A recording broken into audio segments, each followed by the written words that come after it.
waters are still, the shipyard almost silent. But a century ago, this grey Belfast quayside witnessed a legend in the making. This was the birthplace of the most famous ship the world has ever seen, Titanic.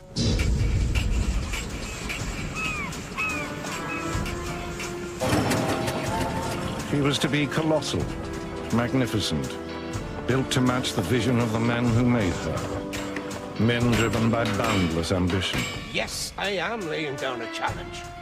Perhaps the greatest in the history of shipbuilding. By a sense of foreboding. Surely the first rule of safety must be to think the unthinkable. And by absolute conviction. If there's a ship safer, we don't know of it. As far as I'm concerned, she is practically unsinkable.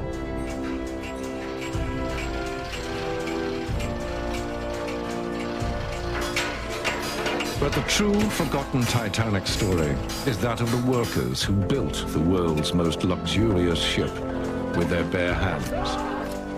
It's a story of violence and high political drama, of despair and tragedy, and of shame. Titanic, 5 years in the making, sank in less than 3 hours. 1,500 died. Among them, a handful of the shipyard men who brought her to life. This is the untold story of those men and their ship.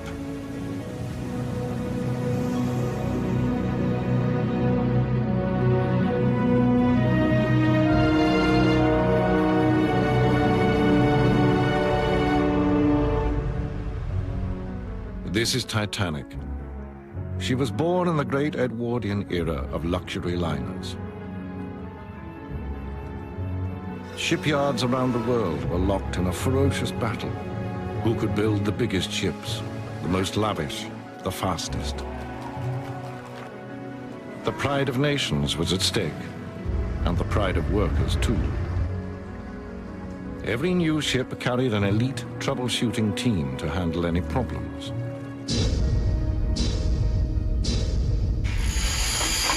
Titanic was no different. Her troubleshooters were called the Guarantee Group. Just 8 ship workers from 14,000 who would sail on her maiden voyage. Their story began 5 years earlier. Of course, Cunard enjoyed government subsidies, but need that be of any... This was the London home of the shipbuilder William Pirrie. That night, he was entertaining another shipping magnate. Their every attempt at competition is no more than an act of vanity. Pirrie was a hard-nosed Ulsterman. Ignore the fact that it's their ship that has broken the record for crossing the Atlantic. Bruce Ismay, a fastidious Englishman. As owner of the White Star shipping line, Ismay faced a challenge. His rivals, Cunard, were building new, fast liners. And as I've always said, Bruce, speed isn't everything. But surely you understand why White Star must respond. You really want to get caught up in some ridiculous competition with Cunard? I hadn't realized you were so concerned with prestige, Bruce. Without prestige, the White Star line, and for that matter your shipyard too, William, has no future. Cunard's pursuit of speed is futile. The costs just don't add up. And if people want scale, we'll give them scale. You see her as big as the Mauretania? No, half as big again. The biggest ship the world has ever seen. You think it's achievable? I have the best marine engineers in the world. You know that. What about the accommodation? The most luxurious imaginable. And the price? Our usual terms. Cost plus 4%. That would still be astronomical. And to compete with Cunard, we'd need 2 ships. To trump them, you'd need 3.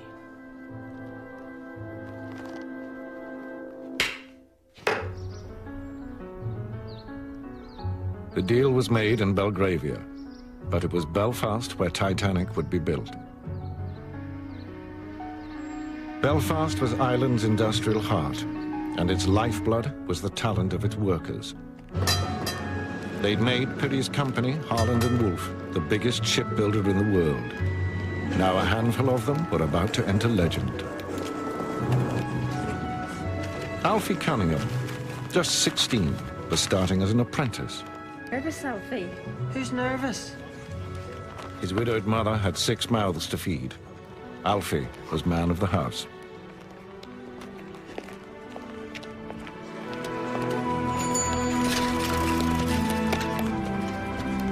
Artie Frost, 33 years old, was moving up in the yard. That hat, Artie. Away.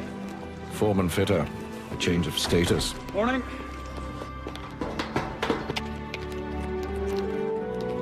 See you.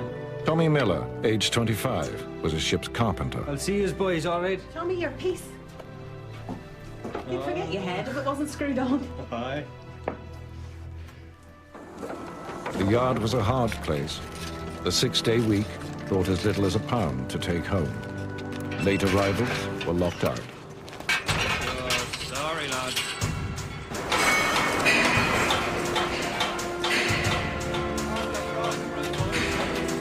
Discipline was the foreman's job. Everyone a god in a bowler hat. A word from the foreman could mean either a job for life or no job at all. Mr. Frost! Mr. Frost! I know my name, son, and you'd be. Alfred Cunningham, sir. Starting today, eh? Yes, sir. Apprentice better.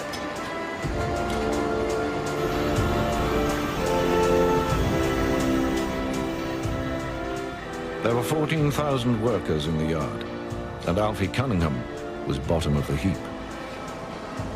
Tell me what you know about a ship's engine, young man. Nothing, sir. Then you better waste no time in learning, son, or you'll be out in your ear. Artie Frost had started as an apprentice. He knew how the yard worked. His ability had brought steady progress. But to get the foreman's job, he'd had to wait until his father retired. At the top of the company, too, it was a family affair. That's a fact. Cunard have got ahead of us. We must show them we won't let them stay there. Well, I'm sure you'll relish the opportunity to do that, William. Peary's chief of design was his wife's brother, Alexander Carlyle. Chalk and a cheese. Tommy, Roderick, Alexander's put you in the picture. Indeed. It's tremendous news. Thomas Andrews was Peary's nephew. Many believed he was already being groomed to take over the company. An entire new class of liner. It's extraordinarily bold. Of course, it's only a starting Roderick point, Chisholm, gentlemen. chief I draftsman. told Ismay he could have them within 4 to 5 years. Really, William, we all know how much you like to throw down a challenge, but quite frankly, that is ridiculous. Why? These ships cannot simply be imagined into existence, William. Of course, Alexander. And yes, I am laying down a challenge. Perhaps the greatest in the history of shipbuilding. That's a challenge I know you'll want to take on. And with Tommy and Roderick to help, you can turn the vision into a reality. Peary's iron will ruled throughout the yard. Get up out of there, you! Stop turning that metal. What are you Every up to? second of the shipbuilding day was his. Down the toes! Even the lavatories were known as the minutes because of the timekeeper at the door. 7 minutes per worker per day. That was the rule.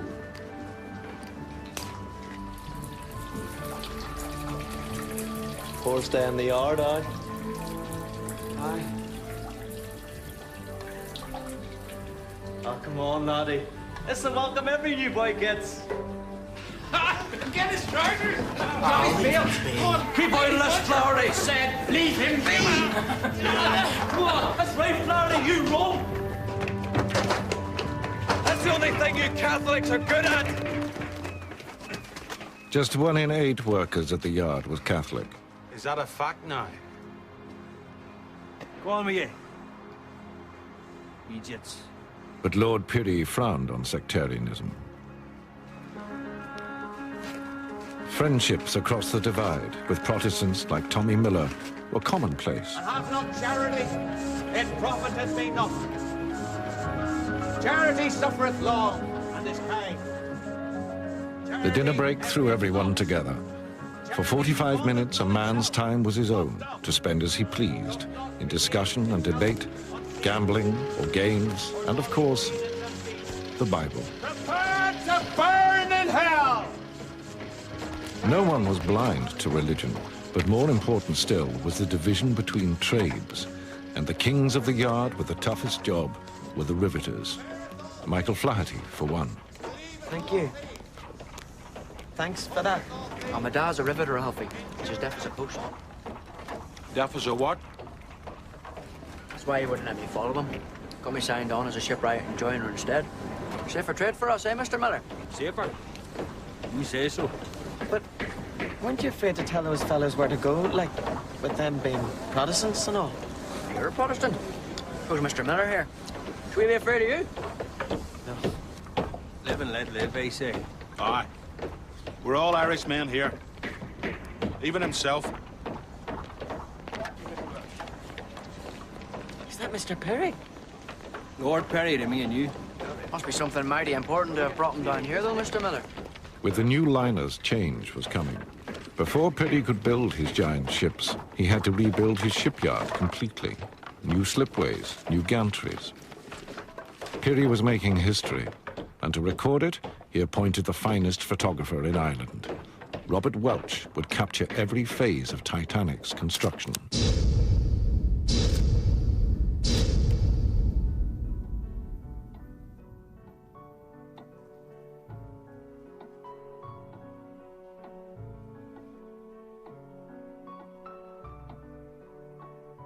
Titanic had begun with a gentleman's agreement. A year on, there was still nothing in writing. Everything depended on Bruce Ismay. Well, It's got 4 funnels. correct. But you said there'd only be 3 engines. William feels these ships will be more cost-effective with only 3. And of course, we all know that the more funnels a ship has, the keener the paying public are to travel on it. Cunard built the Mauretania and the Lusitania with 4. We didn't think you'd want your ships to have less. So 1 funnel is an ornament? Correct, sir. Well, I think she's magnificent. How soon can you start? We can commence work on ship 400 in a matter of months. 401 soon after. Well then, I'd better sign the contract. Of course.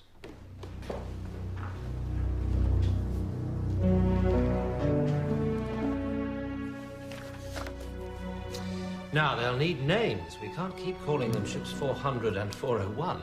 Surely, since 400 is the first in the class, we must call her Olympic. Agreed. And 401? She's your ship, Bruce. William, you know your classics. Olympus was home to the Greek gods, that's true, but what of their great rivals, the Titans? Giants, every one of them.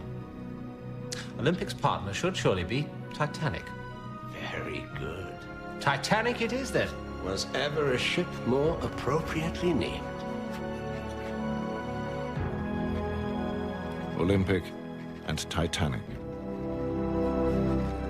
In Pirrie's eyes, these giant liners would usher in an age of boundless prosperity.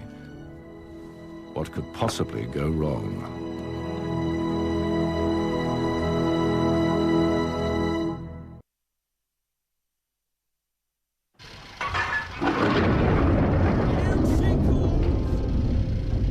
A storm was breaking over Belfast. Before Lord Pirrie could build the future, he had to destroy the past. 3 entire slipways were razed to the ground to make way for 2 massive cradles where Olympic and Titanic would be laid.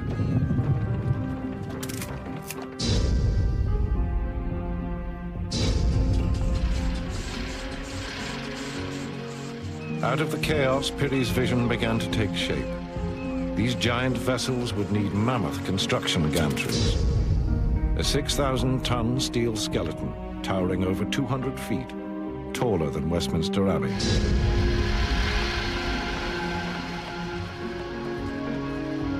At its heart was an intricate system of mobile cranes, designed to reach every part of the ships beneath. Peary had promised the biggest ships the world had ever seen. It was for the design team to deliver them. They were led by Alexander Carlyle. But it was Peary whose word was final. For him, Olympic and Titanic would confirm Harland and Wolff as the world's greatest shipbuilder.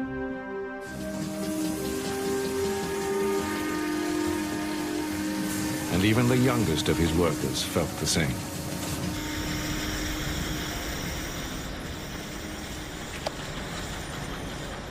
What's that face about? The Olympic. What about the Olympic? You know they're laying down our keel tomorrow. Aye. Our gang's only being sent to do the shoring on her. So what? Oh, come on, Alfie. She's gonna be famous all over the world. So's Titanic. And Mr. Frost says our crew's gonna be fitting Titanic's engines. Well, Olympic's gonna be built first. So what? Just the ship that matters. My arse. She is too. Olympic's gonna be the ship that everyone talks about. Right. First to start building, first to be launched, first to cross the Atlantic. Titanic's going to be a mighty ship that no one remembers. The yard was full of expectation. The new gantries waiting for the ships to rise within them, and a handful of workers hardly daring to dream they might yet sail on.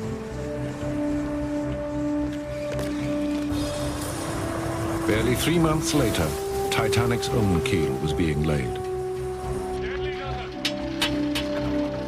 A gigantic steel spine to support her 880-foot length.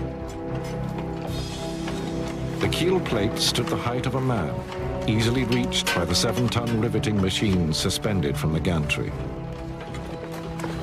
The wooden blocks beneath were carefully angled, ready for the eventual launch.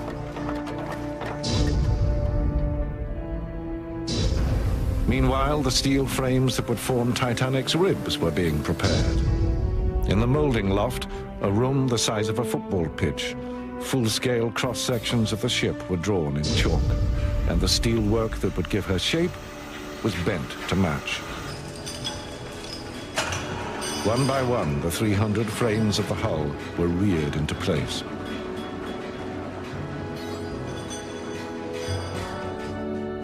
And Lord Peary's ambitions were also growing. Political ambitions.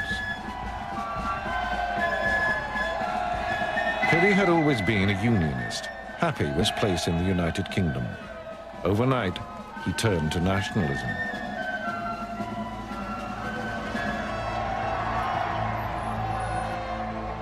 Ireland would prosper more, he argued, free from rule by London. Many Irishmen shared this vision. They called it Home Rule, but Peary was playing with fire. Those against Home Rule included many of his own workers. As Titanic took shape, a rift was developing in the shipyard.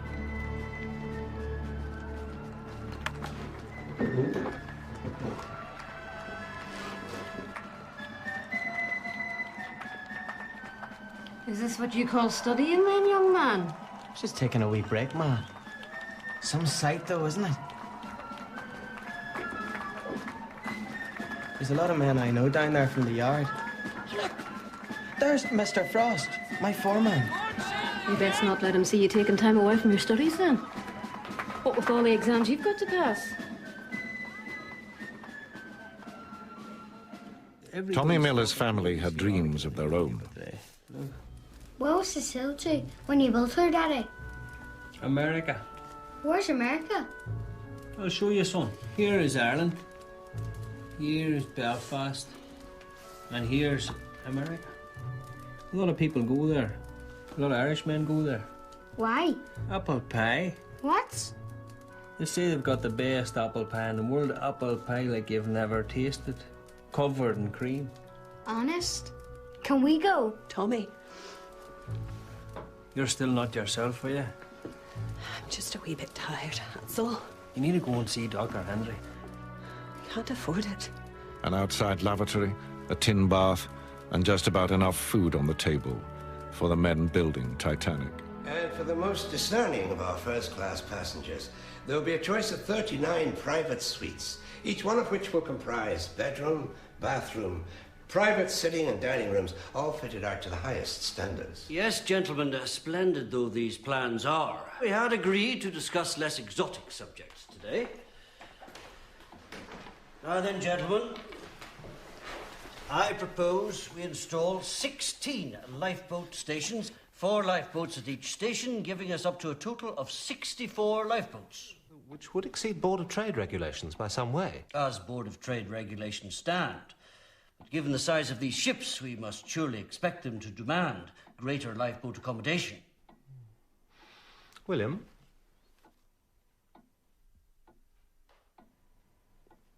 I'm sure it's best to prepare for all eventualities.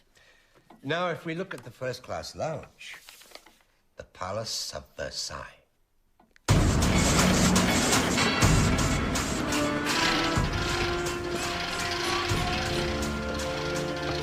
It had taken a year. The Titanic skeleton was in place. Now it was time for her outer skin. 2,000 steel plates, 30 feet long and 6 feet broad, each one over an inch thick, weighing 3 tons. Plates were fixed to the frames with rivets, but the curving lines of the hull were too complex now for machines. This called for hair's breadth judgment and muscle power. 3 million rivets, red-hot iron stitches would hold this ship together, 1,500 tons of them. As Titanic's bulk grew, underneath her, the work of fixing the wooden shoring continued, hard and dangerous. Thank God for that, Jimmy.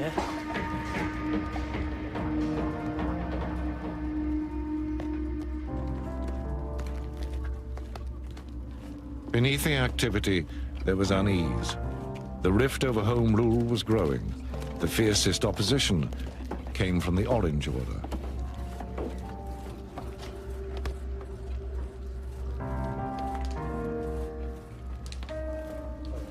It's Alfie Cunningham, isn't it?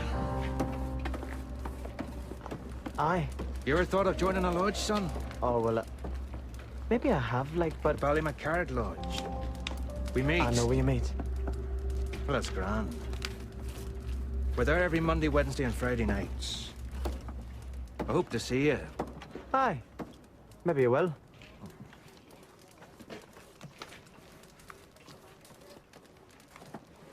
You wouldn't. Wouldn't what? Go to an Orange Lodge meeting? Who says? What an idiot you'd look in a sash and a bowler hat, banging a stupid great drum. Get lost, Flaherty, Come would on, you? can't you take a joke?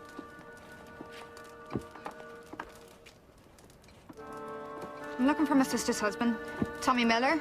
Do you know him? Aye, he's over there. Thomas? Thomas! Honey, what are you doing here? It's Jeannie.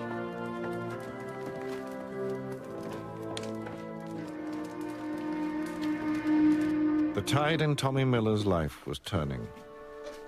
I found her on the kitchen floor. Dr. Henry says it's rheumatic fever. Is it bad, Doctor? Before antibiotics, rheumatic fever was common. The result, almost certainly, would be heart disease.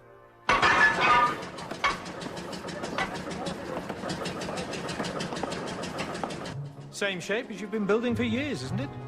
Francis Carruthers, the representative from the Board of Trade, charged with ensuring safety standards. Yes, I'm not disputing the size. They're colossal. But the hydrodynamics haven't changed at all. Long and narrow in beam. Which is why they're known as the Greyhounds of the Sea. Or coffin ships, as your rivals refer to them. No time for joking, Mr. Carruthers. We're here to discuss safety, not aesthetics. And these discussions, a year before Titanic's launch, would be critical. They would determine who would live, who would die, and they would cost the lives of 2 of the men in that room. What would happen if she were in a collision? And were to behold as a result? Well, I think I can fairly say that our new bulkhead door system is both revolutionary and unique. The damaged area will be completely sealed from the rest of the vessel, hermetically sealed. In theory, She should stay afloat no matter what the damage. The ship is, in a real sense, her own lifeboat. Nonetheless, I see you've allowed for 16 lifeboats? 16. I have made allowance for a great deal more than 16. But 16 will meet the legal requirement exactly. Lord Pirrie knows that. He has spoken directly to you? Well, yes. The provision of lifeboats, the entire design, is my responsibility. For Carlyle, 40 years with Harland and Wolff, this was breaking point. The regulations clearly show that 16 lifeboats is sufficient for a vessel of 10,000 tons and over. Agreed, William. But these ships are 5 times that size. How on earth can we get more than 3,000 people into 16 lifeboats? I freely offered a further provision of 4 life rafts as well. We're now giving them more than their regulations demand. Oh, the regulations are out of date. This is a theoretical risk only, Alexander. The ships have been designed by you so that they cannot sink. Don't you see, William? Any human design is fallible. Surely the first rule of safety must be to think the unthinkable. And you are happy for our passengers to do the same. What? Has it occurred to you what they would think if the promenade decks were festooned with lifeboats? You are concerned the passengers may be alarmed by the lifeboats? In the numbers you recommend, yes. Our intention is to offer passengers the experience of a lifetime, not to frighten them so much they never want to travel on a White Star ship again. So, this is one of your economic decisions. These ships have to sail at a profit, Alexander, and I have to build them at a profit. And no doubt not having to provide a few dozen lifeboats will add a small but very welcome addition to your profit margin. You know that's nonsense. Alexander! It was the end of Carlyle's involvement with the company. Titanic was the last ship he would ever design.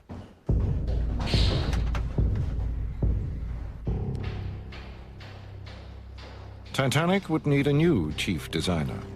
For Lord Pirrie, there was only one choice: his nephew, Thomas Andrews. In the spring of that year, 1910, Halley's Comet was visible in the night skies throughout Europe. Some say it was there when Andrews took his wife, Helen, pregnant with their firstborn, to show off his new liner. She's my ship now, Helen.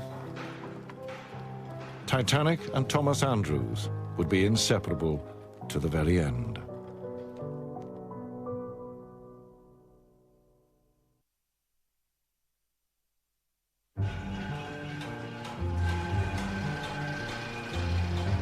By the spring of 1910, Olympic's hull was fully plated. For the workers on Titanic, the challenge was to catch up. Working with hot metal, speed was everything. The riveters were paid on piece rate. The faster they worked, the more they earned. Danger was always close by.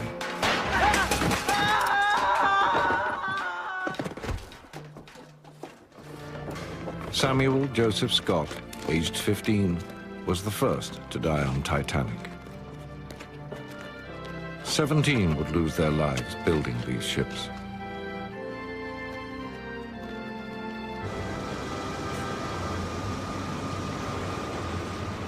Alfie Cunningham was starting work on Titanic's boilers.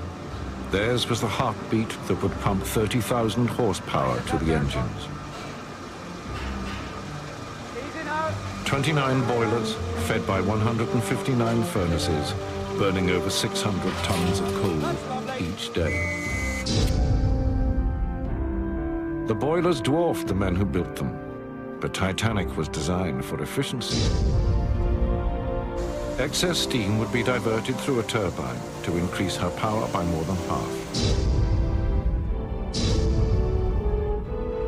And this is where all that energy would be driven, to the giant manganese bronze propellers. A central one of 22 tons, flanked by 2 more, 38 tons each, and 4 times the height of a man. It was these that would drive Titanic through the Atlantic swell, but that was still 2 years away. First, a 200-ton floating crane was needed to lower the engines and boilers into Titanic. A German company was supervising the crane's construction. But as the monster grew, so the rows began. And I'm telling you, bonehead, if you want us up there, you can whistle! The Belfast men were deeply suspicious of the Germans. The lads reckon it's none too safe up there, and they might have a point. The way they say it, it's a German crane. Let them risk their own necks. See, a lot of the boys are convinced they're spies. Come here to steal the secrets of our new ships, sell them to our competitors. No one was better equipped to tackle the problem than the chief draftsman, Roderick Chisholm. His way with words would eventually win him a place on Titanic. Roddy Chisholm had worked his way into management from the shop floor. He could get on with anyone. Better still, he spoke German.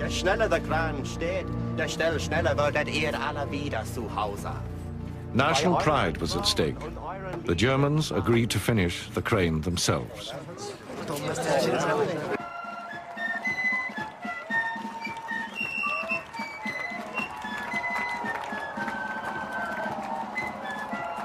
For young men, these were stirring times. Patriotism and religion were to be celebrated.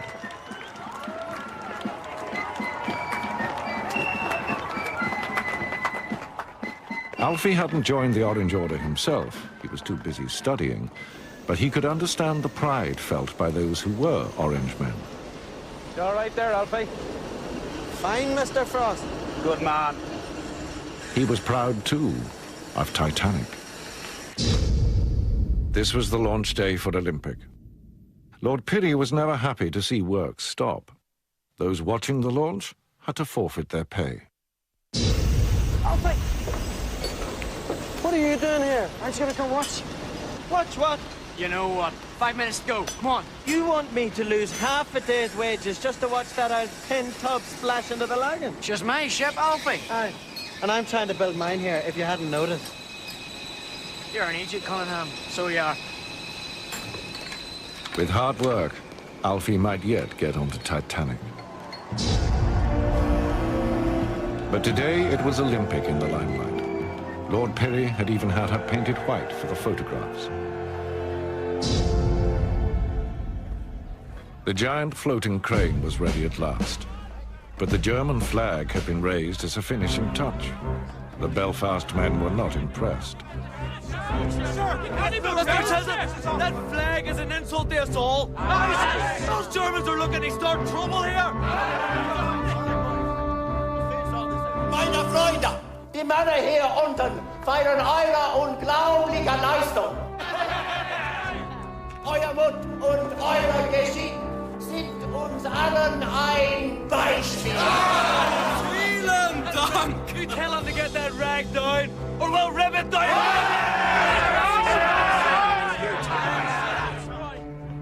Kommt herunter! Wir wollen auf die Zukunft unserer Länder anstoßen. Ich Michael und Herr Chisholm! Ihre Männer sind ein Haufen von Bettnässen, aber wir werden ein Bier mit ihnen trinken. So where do we stand, Mr. Chisholm? We've apologized handsomely. And I've promised you all a drink. The Germans surrendered both the crane and their flag. They were even persuaded to hoist the Union Jack. Soon enough, these men really would be at war. But for now, peace.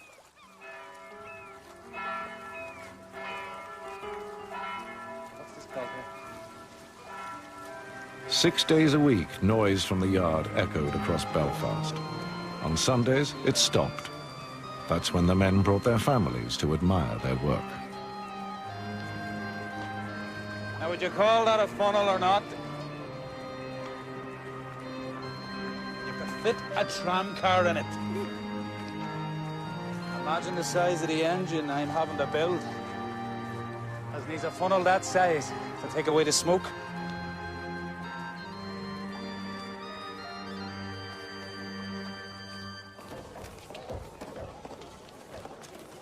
Now the stage was set for Titanic. It was launch day, and time for differences to be set aside. So What's going on? Ah, sure, they've only sent me over to help knock out the shores on Titanic. He's working on our ship. After all this time of saying she was second best. Aye, I reckon you'll be permanent, son. Olympic seals off for sea trials this afternoon. So go on then. Get to work. Aye, but you be careful under there, son. That's no place for skylarking. Aye, of course I will. You're right then, Michael. Where are you two off to? We're travelling first class, so we are. You what? We'll be going down the slip on her. We'll have to help gather in the cables. That's not fair. No, it isn't, is it?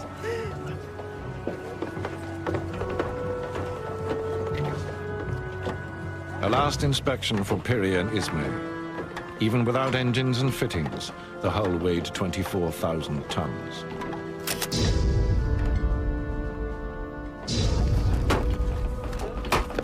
As the timber props were knocked away, her full weight settled onto the sliding way. On the launch platform, Captain Edward J. Smith, who would skipper both Olympic and Titanic.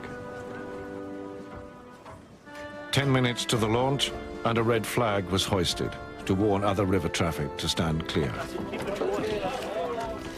Titanic now rested fully on the slipway, thickly coated with 20 tons of liquid soap and train oil. Just 2 hydraulic triggers held her in check.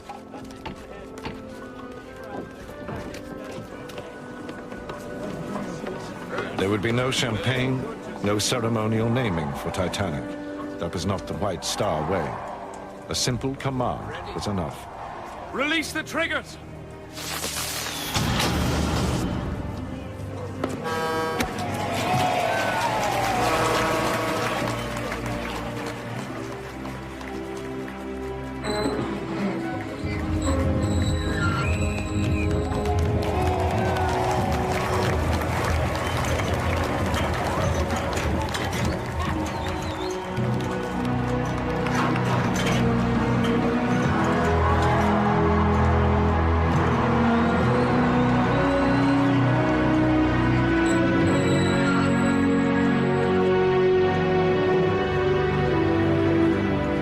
As she entered the water with scarcely a ripple, she was already traveling at 12 knots. Only the drag chains trailing behind, 160 tons of them, could draw her to a halt. It had taken just 62 seconds. Titanic was afloat.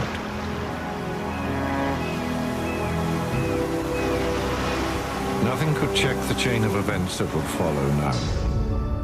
And it would destroy the life of the very man who had brought Titanic into being.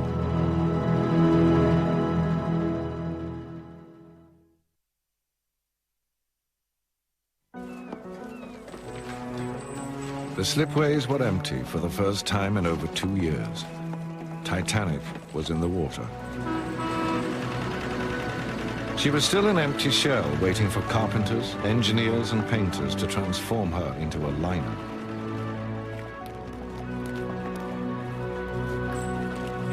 Meanwhile, her sister ship, Olympic, was on her maiden voyage. Thomas Andrews was anxious for news. At last. A wire from Olympic. Yes? From Mr. Ismay. He's raised some real concerns about the ship.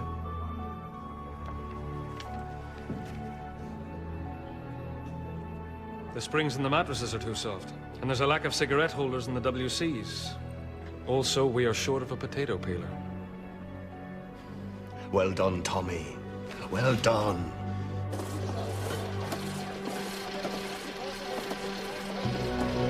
But even as Titanic's slipway was being cleared, there was another forewarning of tragedy to come. Look out!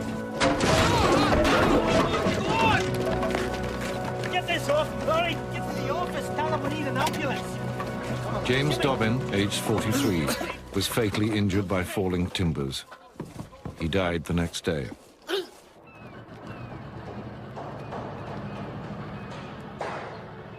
Already, Titanic was at the fitting out wharf, but it would be almost a year before she was ready to sail.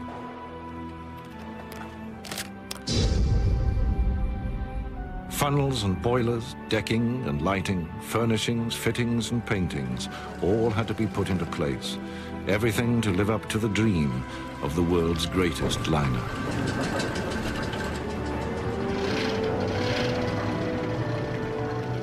And in that year, the guarantee group would be chosen too, the 8 workers who'd earned themselves a trip on the maiden voyage. Many had scarcely left Belfast. America was beyond imagining. Shall I tell you something, Liam Flaherty? What's that, Mr. Miller? I think you're on your way to being a half-decent shipwright. You should tell my dad that. Yeah, that's deaf. I mentioned it to a few other people, though. Mr. Cumming, the gaffer, for example. Well, that's good of you, Mr. Miller. I might have done you a bigger favour than you think. Why's that? He's been asked by Mr. Andrews to recommend a shipwright and an apprentice to go on Titanic's maiden voyage. You don't mean he's thinking of recommending you and me? Thinking of us as far as it goes at the moment, Liam. Every day counted to complete Titanic. Piri could not afford distractions. There must be no let-up coming. None at all. I understand. But there was no escaping the bitterness in the yard. Ireland was heading for political crisis. Home rule simply means granting Ireland a measure of independence. It doesn't mean casting ourselves adrift in the Atlantic. With respect, that isn't how many of the men in the yard see it. And they're blind. If we get this right now, Tommy, the future of Ireland will be assured for 100 years or more. Now have that removed, will you?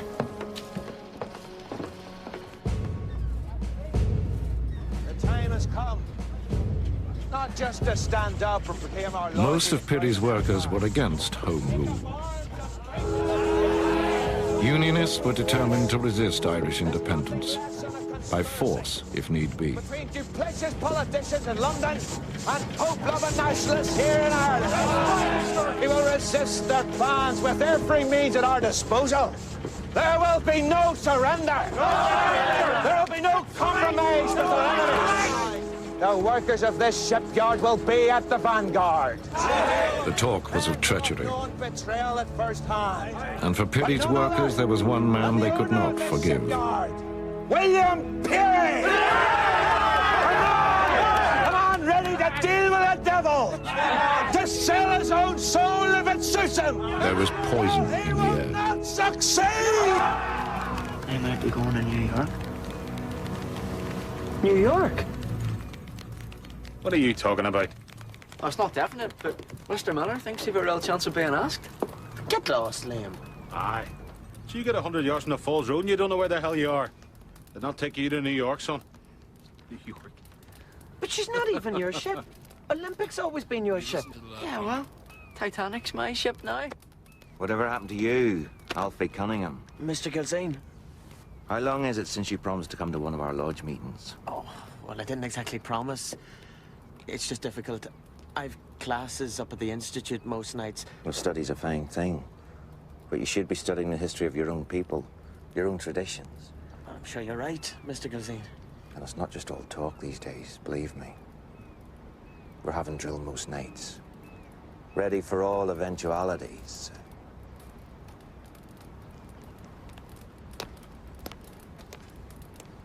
Who does he think he is? Drill. There's a lot of that going on at the lodges these days. There's talk they'll be getting rifles. Aye, it's madness. Why? Some of us want this kingdom to stay united. There's a lot of Irishmen who don't want home rule. So you're gonna fight too? I haven't said that. Start a civil war. We don't want to start any war. We just want to stay loyal to our country. You're starting to sound more and more like your man, Gilzane. Full of shite.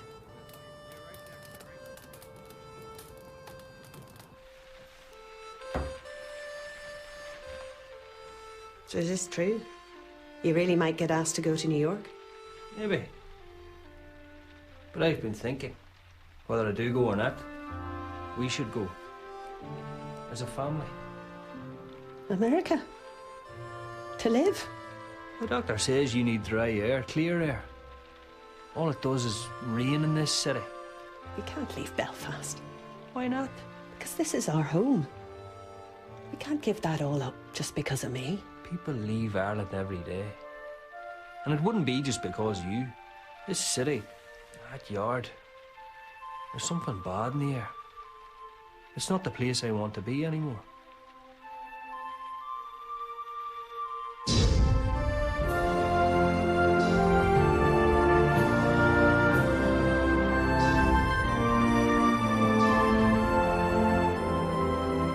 Only on Titanic now did the real world seem far away. Peary's vision was coming to life.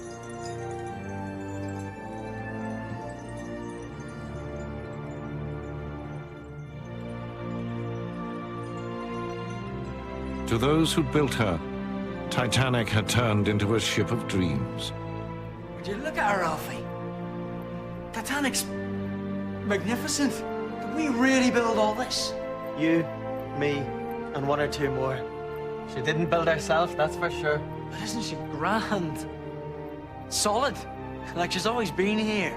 And always will be. Maybe she's too good for the likes of us now, though. Liam?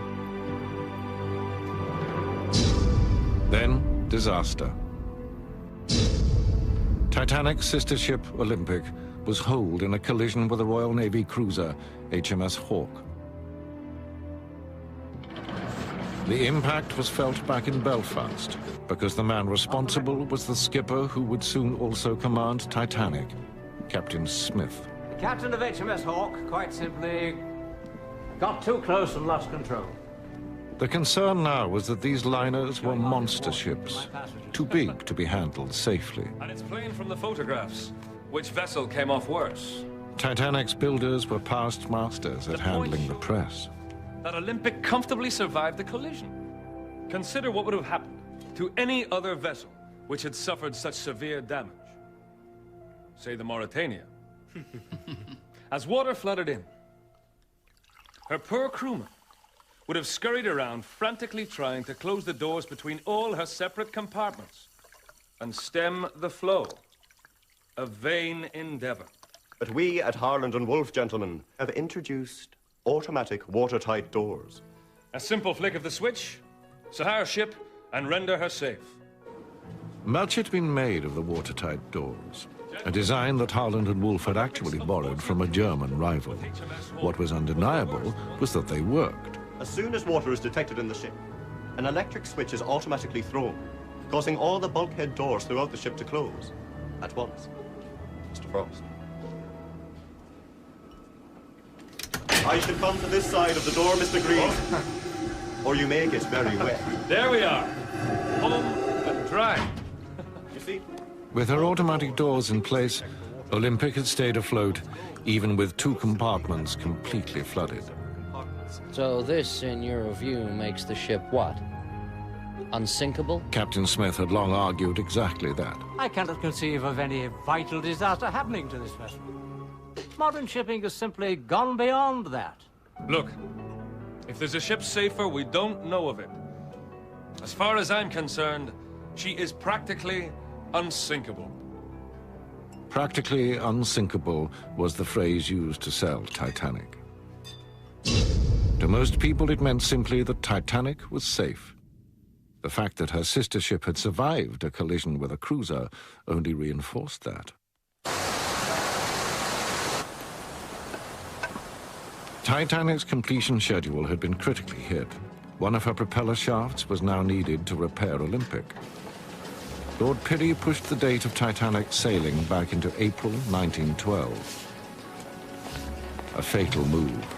By then, the melting ice pack would lie directly in her path.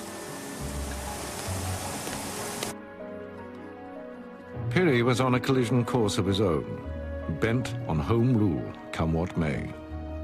He intended to stage a rally in the heart of Belfast. His choice of speaker would outrage his opponents. It has to be Mr. Churchill, Margaret. You know they'll hate you for it. We'll make them see the error of their ways.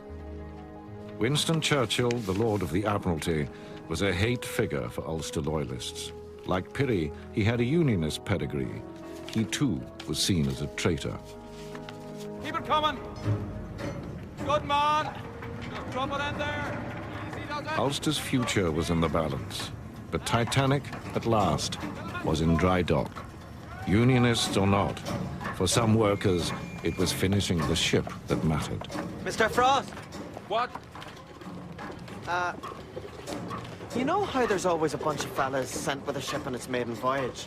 The Guarantee Group? Aye. I have a pal who reckons he might be chosen. Is that a fact now? Aye. I was wondering if, like, you know, his foreman might be kidding him on. Why would he do that, man? Well, for a start, this pal's a Catholic. No, but, I mean, there's some people in this yard who say if you're not a Protestant and a member of an Orange Lodge, for that matter, you're lucky to have a job at all, let alone go to America on Titanic. There's no place for sectarianism in this yard. The job's what matters. I say that as a Protestant and an Orange man. Could be true. New York? I wouldn't know.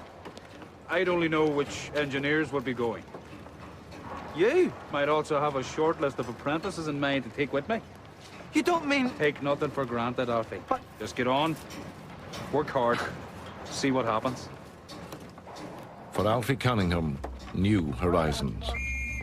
But Tommy Miller's prospects were darkening. How you doing? Honey. Oh, no.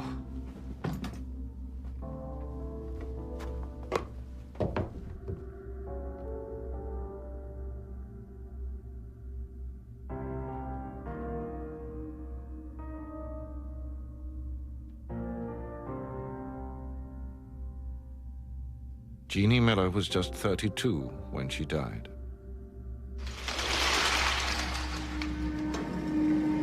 Titanic's maiden voyage was only weeks away. The guarantee group was on everyone's mind. You're lying. I am not. Maybe we'll both get to go to New York. Or maybe he's just stringing you along. Mr. Frost knows I'm good at my job. And you're a prod like he is. What's that got to do with it? Do your chances any harm, will it? What do you mean? Are you saying Mr. Frost's a bigot? Of course I'm not. Then why'd you say it? It's a joke, Alfie. No, it wasn't.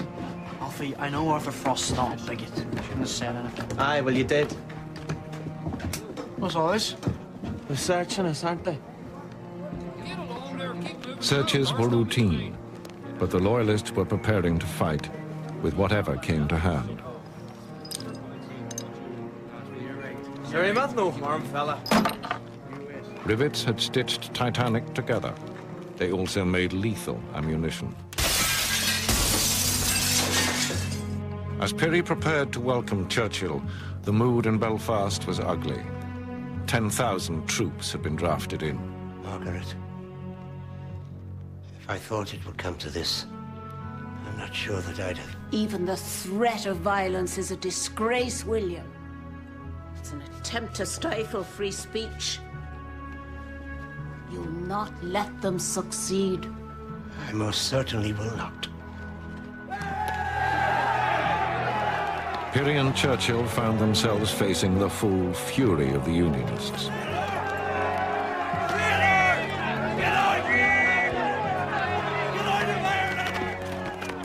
And rivets weren't their only weapons.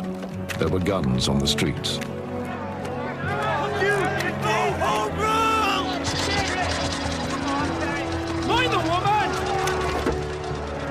Pirrie and Churchill were lucky to escape with their lives.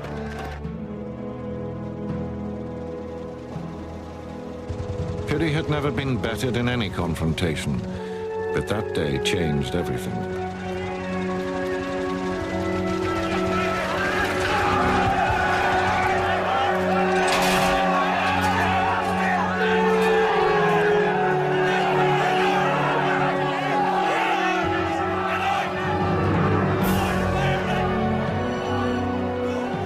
Lord Pirrie fled Ireland, humiliated.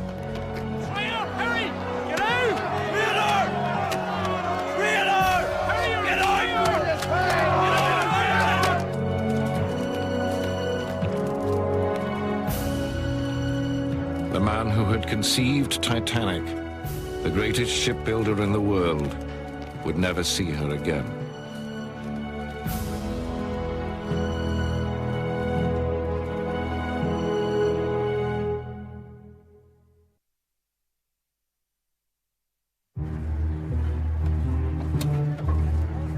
After 5 long years, Titanic was almost complete in the dry dock.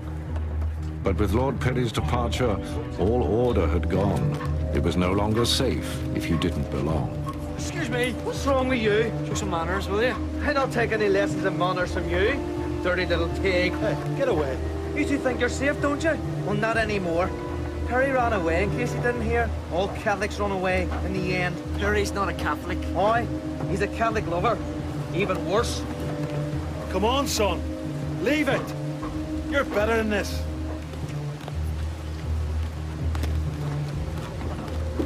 To the Unionists, Titanic had become a British ship. To the Nationalists, an Irish ship. The world was shifting.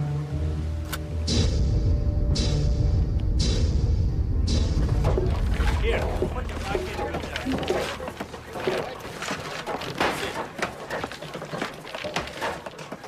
Mr. Miller, it was about the guarantee group. I still haven't heard anything. Oh, that's all right. Aye, but the thing is, if you're chosen, you'll not be going with me. What? You mean you've heard you're not going? No, I'm giving this job up. Why? This yard. Never did feel safe, but nowadays, I don't know. I get a bad feeling about the place, and I have 2 weans to look after. What with their mother gone?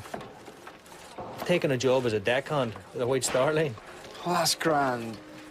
But it'll take you away from home. No, my sister-in-law Annie will look after the boys. When I've saved enough, I'm going to bring them out to America. A new life. Oh. Good luck.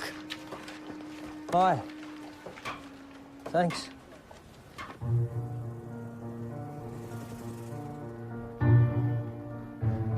Titanic had been conceived in London's Belgravia. That's where Perry had taken refuge. Uncle William. Thomas, thank you for coming over. It's the best thing, until things settle down in Belfast, and you're able to return. There'll be no return. I've done with Belfast. You're not saying you've done with shipbuilding. There must be more to life than building ships, Tommy. But I'm gonna need you to run the Belfast shipyard for me from now on. Uncle No William. arguments. You're a unionist, and the best liked man in Harland and Wolff. Something else I want you to do. Titanic's maiden voyage. I was supposed to sail with her. I can't now. Why? My health. A small tumor. My doctor insists I must have an operation. But you will recover. I want you to take my place on Titanic. Ismay is going too. Between the two of you, you can decide if this whole enterprise was worth it. I'm not sure if I know anymore. There was a different sickness in Belfast. Politics were being fueled by anger and fear.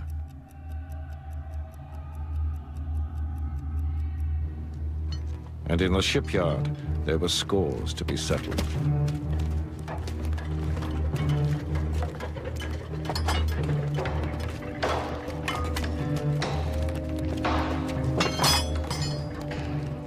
Flaherty. Flaherty. Lord Perry regrets to inform you that you're out of a job. And tell him to come down here and tell me so himself. Come on, Flaherty. You're not that deaf. You touch me one more time, son. You what? Ah, what's going on? Liam, get out of here. Artie Cunningham.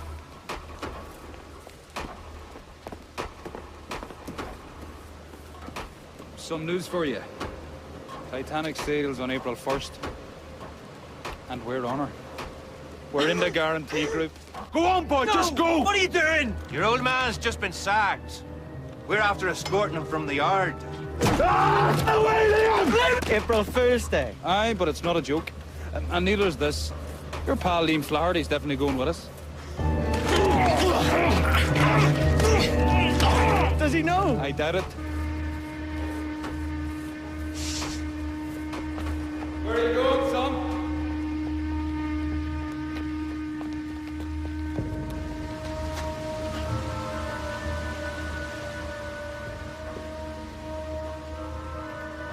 Pick his feet up. He's dead. Yeah. Keep him moving. All right. We'll not take you all the way. You'll want to walk out unassisted, like the proud men you are. You Athenian scum. Get back to the falls with you. There'll be a tram any time. What's going on? These men have decided to look for work elsewhere. What? You've done this to them because they're Catholics. They got what was coming. You make me sick.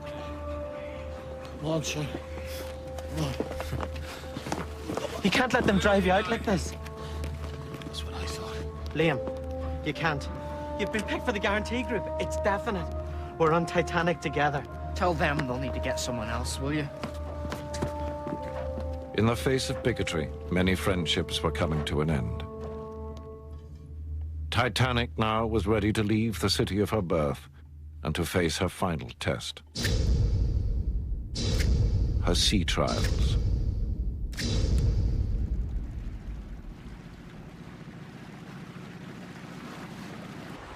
Signal tugs to releases. Release tugs. 5 years of endeavor for one moment. Not the engines. Away we go, boys.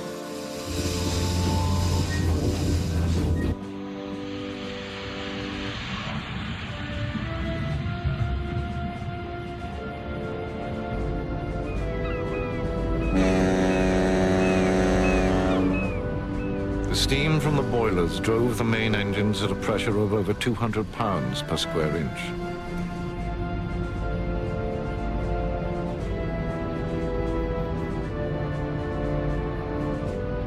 Gentlemen, Titanic is underway.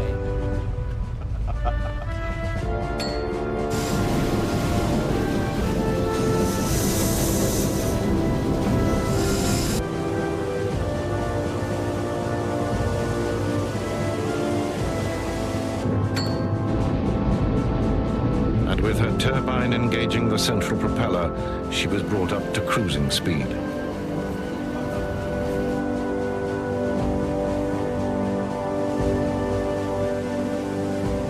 There had been last-minute changes, more first-class staterooms and private promenades. They'd made her heavier, 1,000 tons heavier than her sister ship. At over 46,000 tons, Titanic was now the world's biggest ship.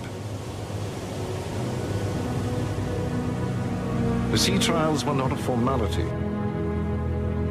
How to stop him? Francis Carruthers from the Board of Trade was on the bridge. In 3 years of construction, he'd inspected Titanic almost 2,000 times. I don't expect her to turn on a sixpence, Captain Smith. Just within reasonable limits. It was for him to sign her safety certificate.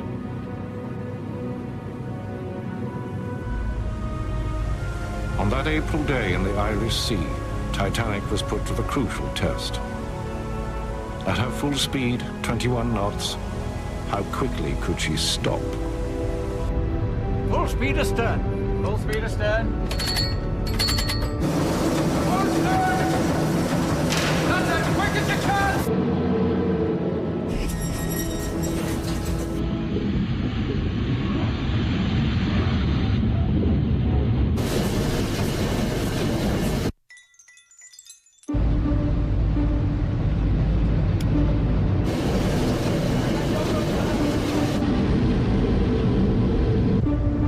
The great ship slowed, the hopes of all who'd built her quickened.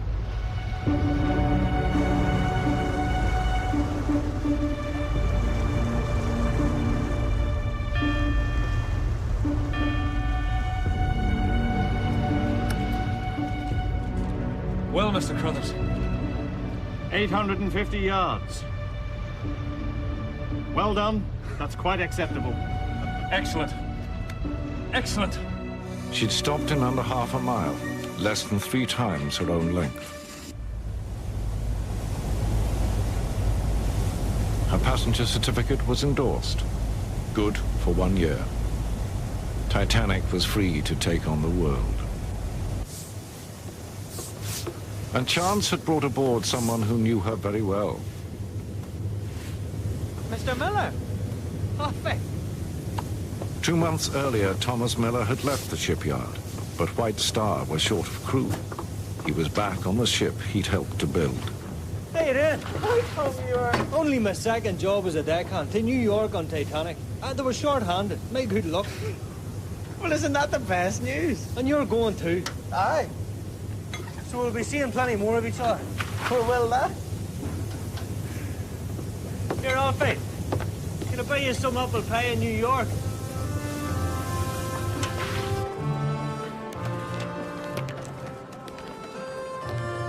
With the fading light, Titanic prepared to leave her birthplace for good. And Thomas Andrews gathered his prized guarantee group, the troubleshooting team for the maiden voyage. 8 trusted men, among them Roderick Chisholm, Artie Frost. Look after your mommy for me. Okay. Alfred Cunningham. That Tommy Miller was also there must have seemed a happy accident. A penny each. They're this year's. Don't spend them till I come back. We'll be even richer then. All right. Artie Frost, we know, was sure of promotion on his return. And Alfie's hard work had also paid off. The shipyard had named him Apprentice of the Year. His future was secure. Mr. Welch, goodbye. Goodbye, and good luck. Every man boarded Titanic in hope and expectation. We'll see you in a couple of weeks.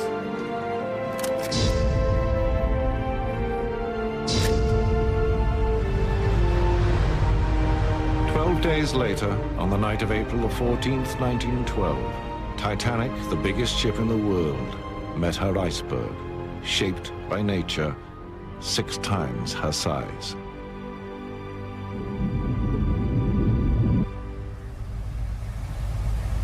She carried over 2,200 passengers and crew, but lifeboats for only half that number.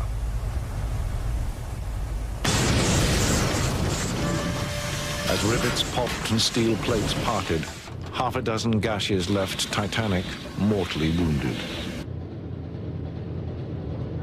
She had been designed to stay afloat with up to 4 compartments flooded. Under the iceberg's impact, 6 sprang open. 5 years in the making, Titanic sank in 2 hours and 40 minutes. Thomas Andrews is said to have helped many to escape. He was last seen alone in first class. Artie Frost was witnessed heading down into the engine room. The body of Roderick Chisholm, chief draftsman, was never recovered. Alfred Cunningham, 21 years old, was reported among the survivors. It was a case of mistaken identity. And Tommy Miller died alongside his former workmates. All of the guarantee group, the men who'd built Titanic, died on board their ship. 1,500 more people died with them.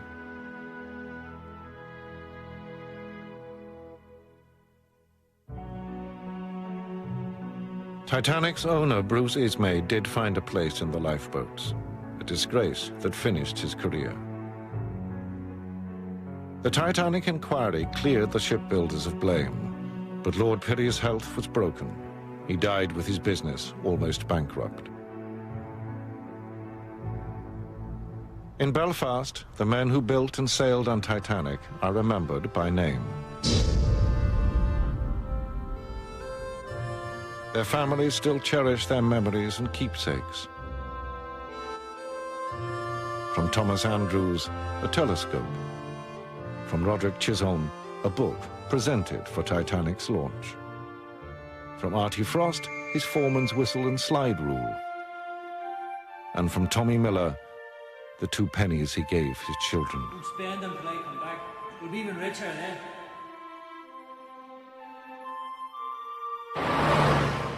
Those who built Titanic believed they stood at the dawn of a new era. Sadly, they were right.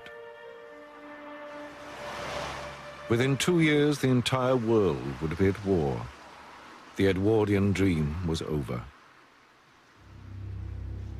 But the dreams of the men who brought Titanic to life would never die. They have become part of her legend.